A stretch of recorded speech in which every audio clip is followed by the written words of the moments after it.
what? Yeah, you've probably never heard of LeEco, but this Chinese electronics company is bringing its popular phones to the US for the first time with the Pro3. It's starting by bringing the Pro3 phone stateside for a relatively affordable $400. This phone feels much more expensive than its $400 price. Its metal body and glossy back look elegant too. On the back is a slightly protruding camera and shiny fingerprint sensor, while the front hosts 3 touch keys for all apps, home, and back. These light up when touched, but disappear into the background after a few seconds, making them hard to find. You know what else is tough to find? The microSD card slot and the headphone jack. Yep, did you know LeEco was the first company in the world to do away with the 3.5mm audio port? It's embedded a chip in its included USB-C earphones that it says makes audio quality good enough to rely on the solo Type-C port.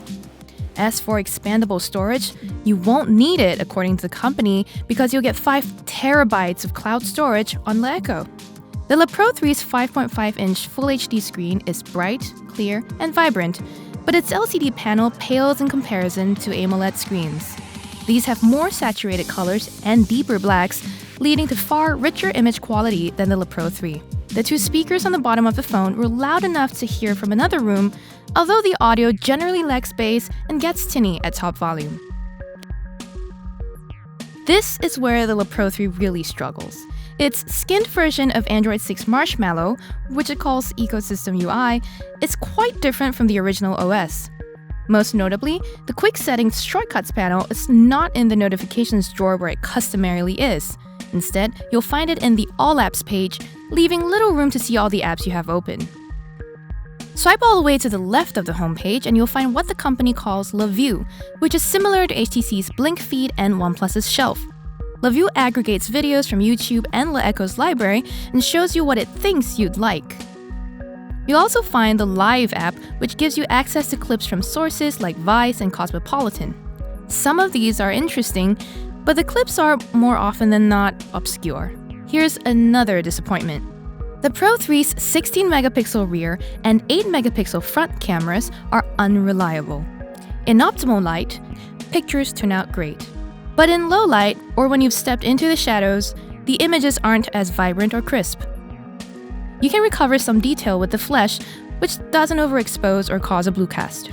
Thanks to its 2.35 GHz quad-core Snapdragon 821 CPU, the Pro3 beat most of its competition in this price range.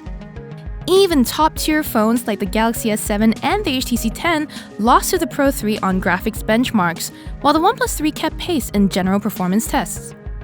The Pro3 managed an impressive 10 hours and 44 minutes on Engadget's battery test thanks to its large 4070 mAh bank. That's better than the OnePlus 3 and the Alcatel Idol 4S. These all have one big advantage over the Pro3, and that is, they all have a headphone jack. That port aside though, you might prefer the Axon 7 for its sharper display, or the OnePlus 3's cleaner software and faster performance, or the Idol 4S for its included VR headset. However, the Pro3 is a capable phone that punches above its weight, at least as far as design and performance go.